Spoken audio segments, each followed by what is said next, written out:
Ya, Assalamualaikum warahmatullahi wabarakatuh. Selamat malam, Mas Eki. Malam. Ya, selamat datang di EPOD atau Entrepreneur Podcast, podcastnya UKM Kewirausahaan Fakultas Teknik Unsur. Nah, seperti biasa ini di podcast ini selalu menghadirkan teman-teman dari mahasiswa gitu yang punya usaha di bidang apapun itu, yang semoga aja dengan hadirnya EPOD ini bisa menginspirasi kita semua. Nah, sebelumnya kenalan dulu kali ya. Nama aku Salma Arum Sejati dari Informatika 2019 dari UKM Kewirausahaan Fakultas Teknik yang akan memandu podcast kali ini. Di sini juga aku ditemenin sama Mas Eki.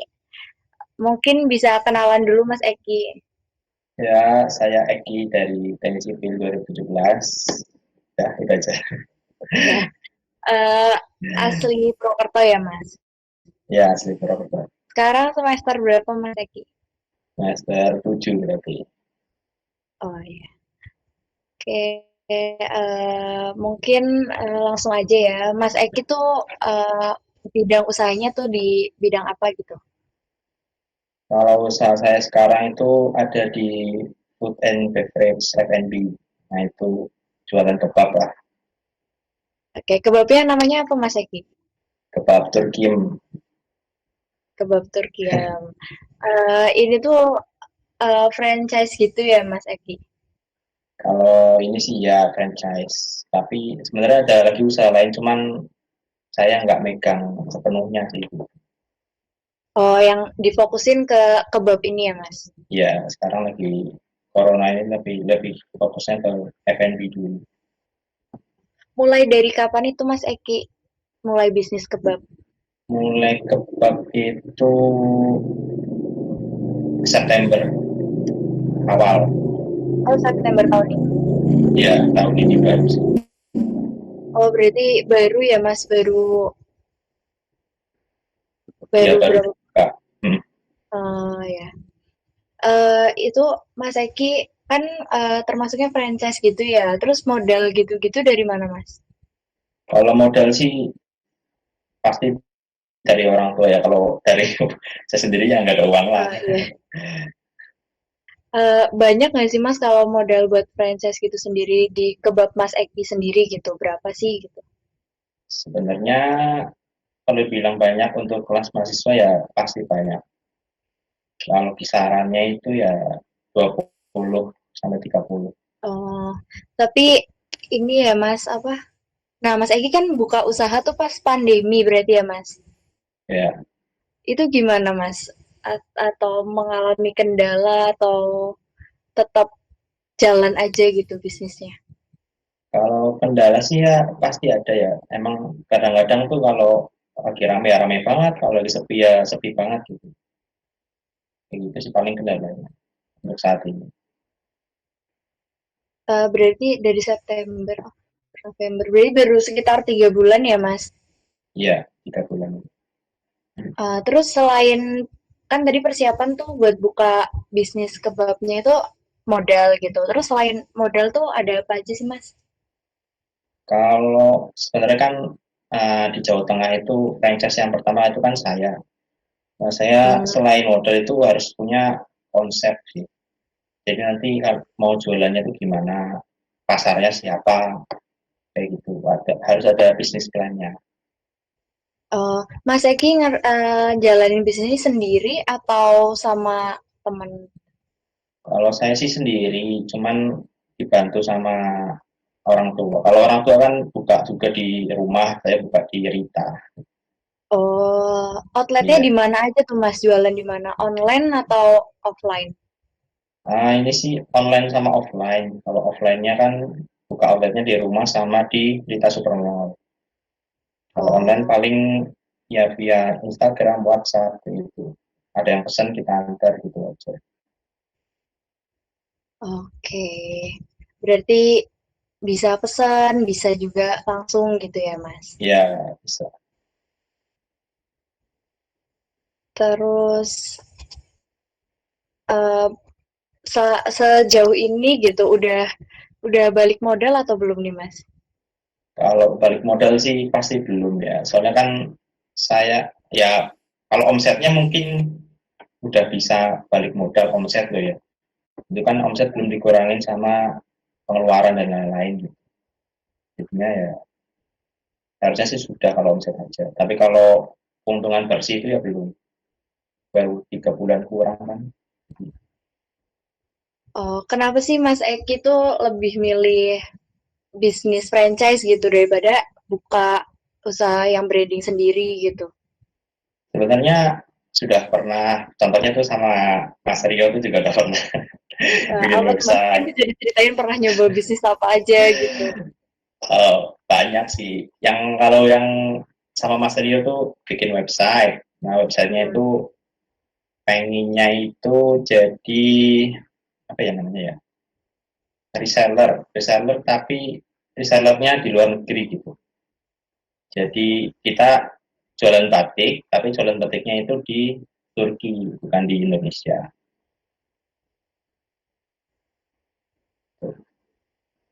Itu gimana Mas jualan batik tapi ngambilnya dari Enggak, ambilnya dari Indonesia, dijualnya ke Hah? Turki gitu. Oh, jualnya ke Turki. Udah pernah nyoba itu Mas? Udah, soalnya kan saya ada beberapa teman juga di Turki. Ada yang emang orang asli sana, ada yang orang Indonesia kuliah di sana. Oh, tapi sekarang udah enggak Mas? Belum jalan itu udah stop dulu Oh, gitu. kenapa tuh Mas? Karena teman saya di Turki tiba-tiba nggak bisa apa ya, nggak bisa melanjutkan lah. Oh, Ada sesuatu masalah. Karena udah udah, sahih. iya, udah bikin website, udah semuanya udah persiapin. Tinggal mau mas apa jualan aja nggak jadi.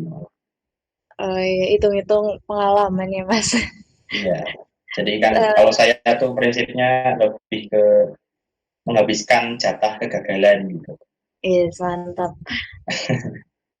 Iya. Terus berarti Mas Egi kan sendiri, tapi untungnya sekarang kuliahnya online ya Mas, jadi bisa Iya. sambil ngurus juga gitu. Terus kalau misal balik ke offline nih Mas, gimana nih Mas buat bagi bagi di antara bisnisnya juga kuliahnya gitu? Hmm, kira-kira kan kalau tahun depan kan nggak tahu sih ya mau masih online atau offline ya. Tapi kalau tahun depan offline kan saya juga nggak terlalu sibuk sih udah semester 8 paling cuma skripsi gitu kan. Kalau saya sih nggak gitu pengaruh mungkin. Cuman memang harus bolak-balik Purwokerto, Purbalingga gitu. Ya lumayan Purwokerto Purbalingga. Iya. eh Apa ya? Aku bingung tanya apa lagi. Oh iya, Mas Eki, Eh, ada karyawan atau enggak di kebabnya? Atau jalanin semuanya sendiri gitu? ada karyawan sih mas. Saya nggak mungkin dirita tiap hari dari pagi sampai malam. Oh iya. Berarti bukanya jam berapa tuh Mas kalau di Rita? Dirita buka jam 10 pagi sampai jam 8 malam. 10 pagi sampai jam 8 malam gitu. Berarti Iya. gantian gitu ya Mas? Ada berapa tuh Mas karyawannya? Karyawannya ada 3. Hmm. Terus Far, mungkin bisa diceritain nih Mas, kebabnya tuh variannya apa aja, terus apa sih macem-macemnya ada apa aja gitu. Kalau kebab saya itu sebenarnya beda dari kebab lainnya. Kalau kebab lain kan sayurnya itu pakai apa tuh namanya sawi atau apa gitu. Yang Hmm. kayak burger, Kalau kayak pakai sayur burger. Nah kalau oh iya, kebab saya tuh pakainya kobis. selada kali ya? Ya pakai selada kalau kebab lain. Oh, Kalau saya nggak pakai selada, pakainya kobis. Nah, kenapa tuh Mas nggak pakai selada, tapi pakai kobis? soalnya kan kita kan ada bumbu rahasia istilahnya gitu. Jadi kayak bumbu karinya itu nanti dimasak bareng sama kobisnya.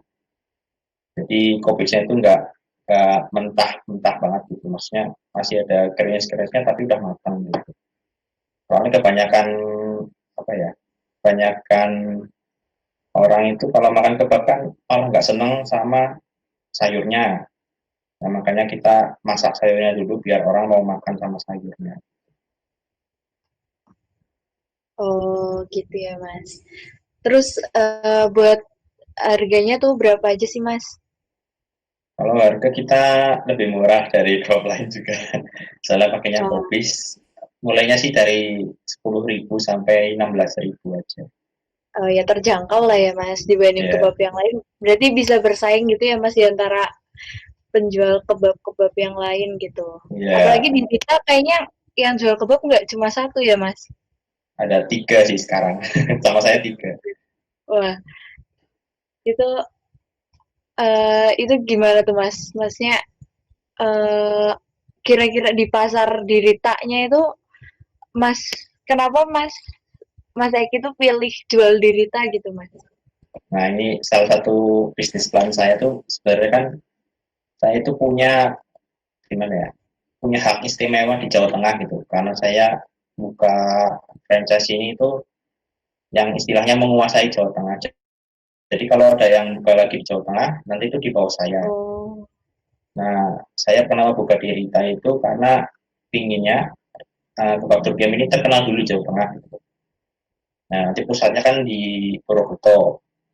Jadi orang-orang tahu tuh ada kebab Turkiam baru enak. Nah, pengennya saya itu bakalan menyebar di Jawa Tengah gitu loh. Jadi Museum Dokumen, Banjarnegara, Wonosobo, Semarang itu pada buka juga. Ini kan pusatnya di Purwokerto, jadi saya bisa uh, membantu mereka terus beli bahan-bahannya juga ke saya gitu. Jadi saya untungnya nggak cuma di jualan kebab, tapi juga jualan bahan-bahan baku ke outlet di luar kota gitu di Jawa Tengah. oh gitu ya, Mas. Berarti nanti misal aku nih mau buka franchise ini kebab Turki, berarti bisa langsung ke Mas Eki gitu ya? Iya kayak gitu. Nanti saya urusin, dia tinggal jalan aja.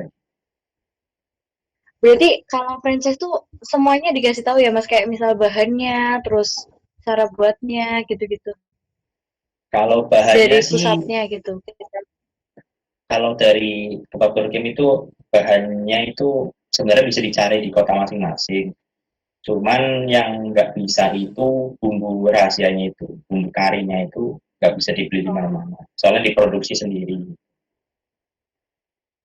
oh gitu ya, Mas. Ya,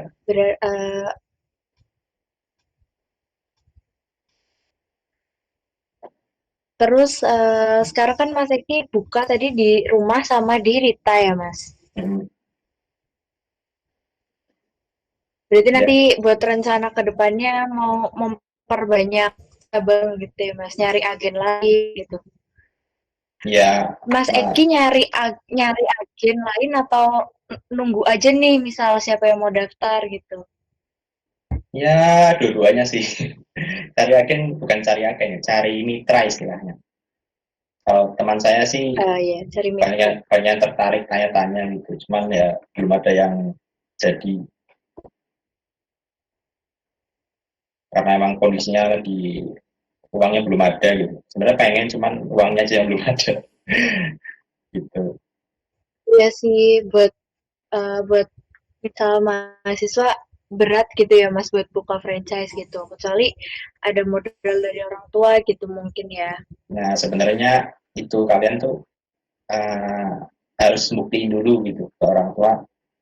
Oh emang anak saya tuh benar-benar pengen usaha gitu, pengen bisnis gitu. Udah gagal berkali-kali pun tetap coba-coba terus akhirnya kan orang tua kan mungkin lihat terus percaya gitu sama anaknya.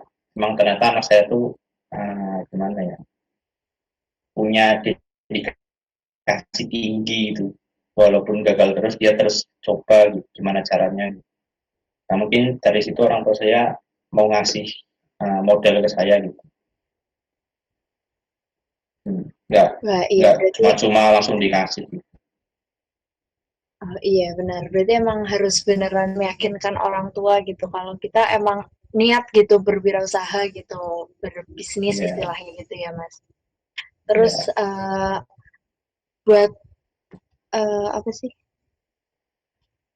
Mungkin bisa bentar dulu. Mas Riko ini udah berapa menit kira-kira?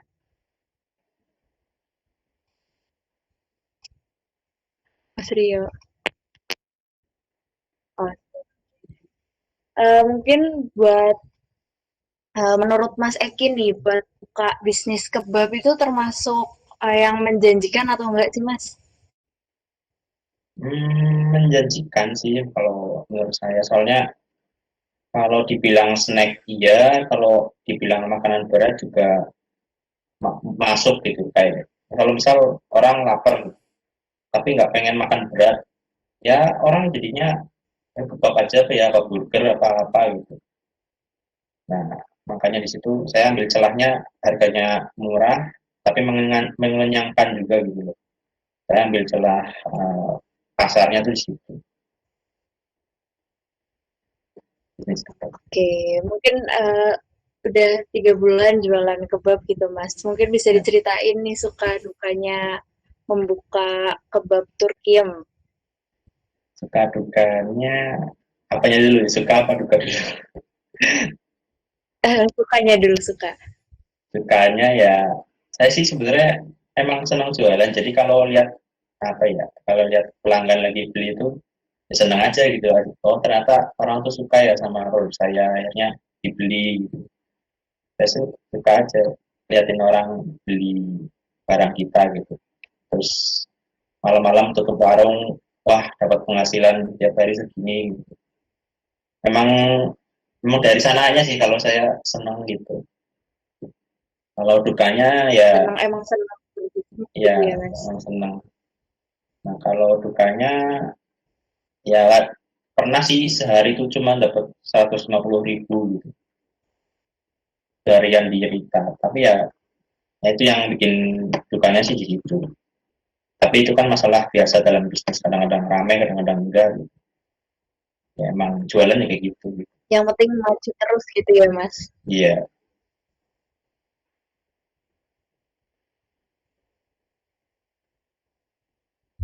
eh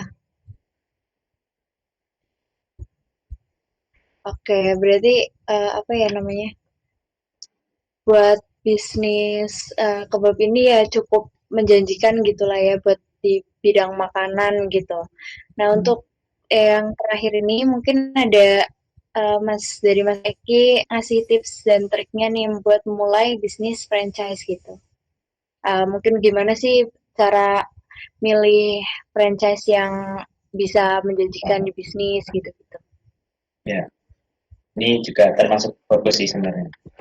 Ah, kalau untuk franchise itu kita lihat dulu ah, pasarnya antarnya gimana. Kalian tuh misalnya mau franchise nih, franchise biasa tuh yang banyak itu minuman kayak boba gitu kan, minuman kayak Thai tea, Naikian gitu. Itu kan udah banyak ya.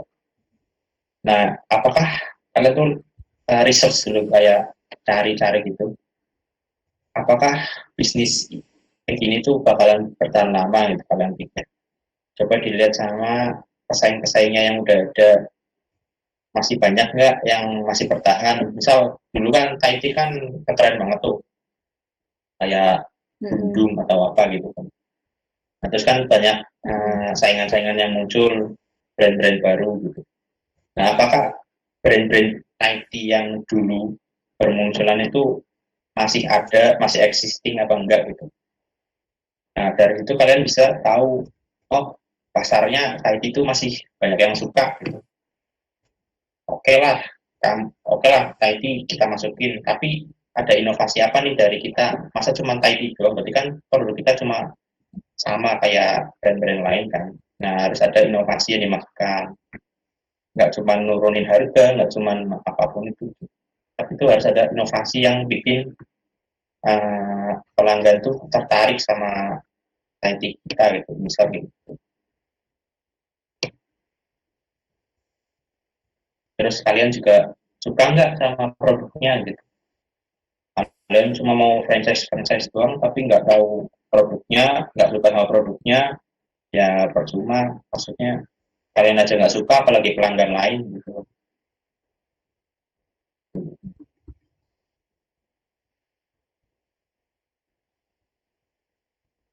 Iya, berarti buka franchise tuh yang pertama tuh harus riset pasar dulu.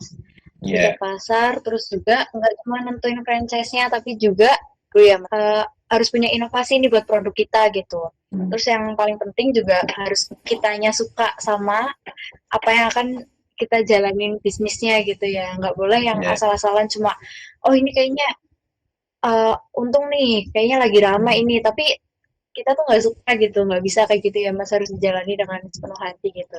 Iya. Betul. Iya, mungkin itu aja sih Mas Eki, Eh, makasih banget. Itu juga banyak banget yang baru aku tahu gitu di balik bisnis franchise gitu. Ya. Ya. Mungkin Mas Eki buat closing statement-nya bisa untuk promosi kebab Turkiye atau apa terserah. Eh, saya kasih moto hidup aja lah ya. Kalau moto hidup saya Oh itu iya, sip. kegagalan itu ada habisnya, tapi kalau kesuksesan itu nggak ada batasnya. Gitu. Jadi habiskanlah kegagalan kalian.